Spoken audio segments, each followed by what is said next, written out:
Hey, what's up you guys? So today we're driving the Peugeot 308, which has been voted Autocar's Car of the Year, and we're going to find out why.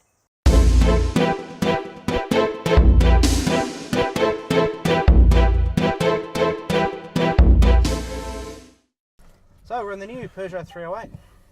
Yes, we are. This one, Car of the Year 2014 by Autocar magazine. I wonder why that is. Because it has a 3-cylinder, 1.2 litre turbocharged engine. Goes much better when you put it in drive. Everything goes better when you put it in drive. Yeah, that's my bad. So this little 3-cylinder motor has 120 horsepower, 250 newton meters of torque. Which is more than enough for a little car like this. I was actually surprised. I expected it to be really gutless, and it's not. It goes like a standard 1.6 or 1.8 litre mid-sized car. It does feel torquey like a big car, like a bigger engine. Yeah, there's no real lag or anything. It's very quiet. Just a little bit of lag. Not too bad. It's a very refined little motor. Engines with multiples of 3 are naturally balanced. So it's very smooth and it just purrs along. 12's a multiple of 3. That's why 12 cylinders are such beautiful engines. Yeah. So, basically, the reason that we're rambling on is because we've never actually done a proper car review. And like, I know you guys are big fans, but because this isn't really something that we got super excited about driving at all, we kind of like, now that we've got it, we're sort of thinking, okay, we actually have to do a proper car review for a change, which is really going to stretch our motoring journalism skills.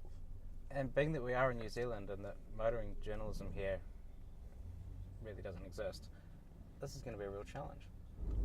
So, we have features. Features! Touchscreen. Great little touchscreen, which gives you access to all the aircon controls, all the audio controls, and some clever little features that even let you customize the indicator and door alert and all that sort of sounds. Which I set back to normal, because once you start getting crazy with that, it gets annoying. It's like having a whole lot of Nokia ringtones from the 90s. Yeah. And like, that whole system's good if you're under 16, because you'll understand how it works. And that's probably a little bit unfair. If you can drive a smartphone, you can drive this easily. Yeah, it's not complicated to use at all. I'd have no trouble giving it to anyone and expecting them to learn how to use it. In fact, it's probably simpler to use than having a big pile of buttons in the middle of the dash. Yeah, and I mean, it's big, you can see it easy night or day, all that sort of thing. And that brings us to another point. The dash itself is made out of these special modern plastics, and they feel really nice, very high quality, and they reckon they will last for 30 years. The claim is in 30 years' time, this car will look the same inside as it does now. And that entirely depends on who owns it. Because if it was me, it won't, because I don't look after cars. It'd be covered in energy drink. Yeah. Slime, wouldn't it? Yeah. Yeah. It's full of airbags, as you would expect for a modern European car. Big one in the front. Serious motoring journalism. We're being serious. It does have ISO fix seats for child restraints. ISOFIX, which gets Nick all excited. It doesn't get me excited, it's just that my best mate's got 2 kids now, and he is always banging on about ISOFIX being the greatest thing for securing your children to the car. Unfortunately, you can pull it out and your kids come with you, but I think there's laws against leaving children in cars. Yeah, anyway, these ISOFIX seats are means everything's standardised. So if you buy a car seat with the ISOFIX in it, it'll go into any car with ISOFIX seats. If you buy a modern car seat. Clip-in. Yeah, with ISOFIX connectors on it. Yeah, and again, ISOFIX is the industry standard now, and it's wonderful, and it's very safe, and it's great. So if you're buying this car and you've got a young family, it's a nice place to be. It's good. I do like the interior design, actually. It's really growing on me the more I look at it. And sitting in it, looking at it rather than driving it, which is what I've done all morning, you actually get to appreciate little details. And I think you can call this simplistic because it has got like a purposeful artfulness about it. Like, they've done it on purpose. It is designed.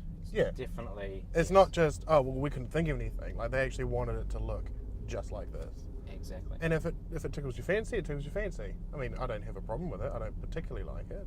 It's slightly modern. It's a little bit edgy. Nice little chrome accents and highlights. Yeah, it works. Good features, little USB port, auxiliary in port, CD stacker. It's certainly up to date. Yeah.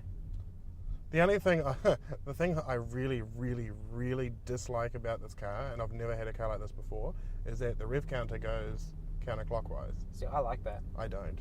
In fact, you'll find that on the odd European sports car. Oh, really? And some race cars do it too. Well, they're wrong. It's just not what you're used to. No.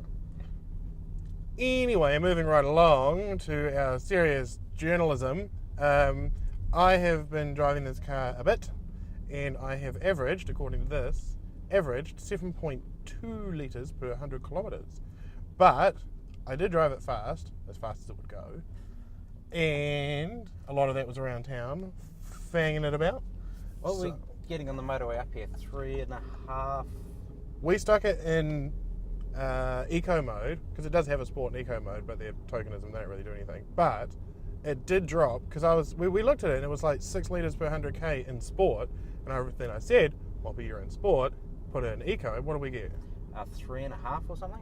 I think it was even less than that. Might have been 3.2 litres per 100k. Which is phenomenal. I mean, like, bloody impressive. Yeah, that is very, very economical driving. Yeah, I no doubt at all you would average 6. If you were just driving around town, driving gently, driving responsibly, 6 litres per 100 should be really easy to do. And so the thing that we realised on the way here, discussing how we were going to shoot this, considering we'd never actually done a serious car review before, was, like, how does it go? And we kind of figured that as a quick capsule thing, this is the kind of car for someone who's not that fussed about what they drive.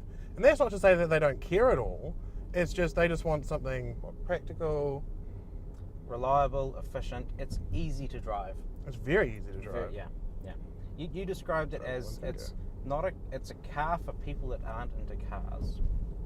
Yeah, and I mean, at the end of the day, most people need a car. Well, most people want a car. Not everybody needs a car, but that's another story. But what we did figure out is that, yeah, there is a market for people that just aren't that moved by what they drive. Yeah. And that's not supposed to be punny, but they just don't get emotional about it. Do you know what I mean? You're not going to buy this if you're a passionate, nutty car enthusiast who loves cars with sharp handling. No, you'd buy that. The XF Jag. Yes. Yeah, it'd be a bit more interesting. Yes. Yeah, but this is a whole lot cheaper and a whole lot more efficient. Yes. Which appeals to a whole different market. Yes. Yeah. So we're just taking a short little trip in the new 308 diesel. This is a 2-litre 4-cylinder diesel. It's about 160 horsepower. Not only is this the diesel, this is also the Allure spec, which is the highest spec car that they do. So it's got, what has it got extra? It's got satellite navigation, and the satellite navigation is not outstanding for the simple reason that it didn't know where I lived, it didn't know where Moppie lived, it didn't know where the pretty girl from Peugeot lived, and now neither do I. So like there's a whole bunch of stuff that it doesn't do well in terms of satellite navigation. And we didn't actually get to test it because we couldn't go anywhere to test it. But it does have dual zone climate control and an does. electric parking brake. That it does. The dual zone climate control is a hell of a lot better. It actually works, and it's climate control. It's not just turning on air conditioning and cranking the fan on the lowest setting. This one you can actually set a designated temperature, put on auto, and it'll take care of it. And it's doing a really nice job at the moment. Really hot summer day here in Auckland, and I'm pretty cool. I am enjoying this motor. It's definitely a lot smoother than the little three-cylinder. Same gearbox? 6-speed auto. Yeah. Slightly fancier dash. It's got a new front skirt, which has got a bit more chrome and stuff on it. Seats are a bit more bolstered. Leather is an optional extra, so I'm not going to do the bare-ass leather test. You're welcome. Oh, that's got a bit more go. It's got a lot more go. Yeah. Like, that's not 5 minutes to 100, that's like 1 minute to 100. Yeah, I think it's the spec to buy if you actually want to drive somewhere. Yeah, I mean, if you like the car and you want one that goes. Other than that, it's much of a muchness. It's the same, pretty much everything else. It just looks a little better and it's got a few extra features, am I right? Yeah, basically. It's just a slightly higher trim level and some nice little features in the cabin. Yeah.